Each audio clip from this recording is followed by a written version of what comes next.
back in the 1950s, it is what appears to be the, kind of the hallmark for periodization being widely accepted. So like throughout your time, what aspects of periodization have changed or stayed the same since, the 1950s over the course of the decades? Well, first of all, periodization, I like to think of as an omnibus term that covers many different types of manipulations in the program variables and in the program dynamics that we've been talking about. And there are some just fantastic theorists that have come about over the last 100 years, 50 years. And this goes way back. If you look at the work that then came about by Dr. Michael Stone and Dr. John Garham and Dr. Harold O'Brien with the American modeling of it, and they published those type of models as related to many of the American sports. If you look at then some of the recent papers around 10 years ago by Matt Rhee, who basically was doing work with the kind of quotes undulating periodization, and something that if you look at other aspects of work that was really done in this area, we see that one of the concepts that really comes home is the fact that you have this concept of really variation.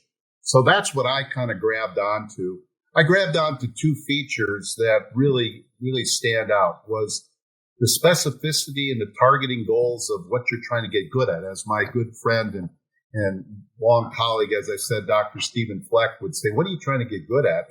And what are the target goals? And then I also saw too that you have this individualization based on the fact that you have what do you try? What level are you at? Are you a beginner, a novice, an advanced, elite? And a lot of things go into this whole phenomenon. But one of the things I think that came through from all the models is that there is variation and there is targeted goals and there is, then I say, monitoring of that over time. So this is really what happens with regard to the multitude of different manipulations that you can make. I remember that Dr. Fleck and I, when we wrote our first book, we put into the computer all these different variables that I had come up with and everything else. We just jammed them into the computer, and it's an infinite number of programs that can result when you start looking at, if I change an angle, think of all the human angles that you have. And that becomes a very important aspect right now from some of the work that we've been working on, that the growth of muscle is not radial equal across the full length. It changes based on the angles of stimulus. So I think that became really what I think with regard to periodization is that there's many different tools in the toolbox coming from all the different basic models that have been produced and really studied and looked at and utilized successfully. And then basically, how are we going to match it to what we're trying to accomplish with a particular individual? And we now come up with the term, the athlete composite. What are we trying to do with that athlete composite that basically is trying to improve to be able to perform at a given level, at a given sport, and physiologically and anatomically and biomechanically and all these different factors?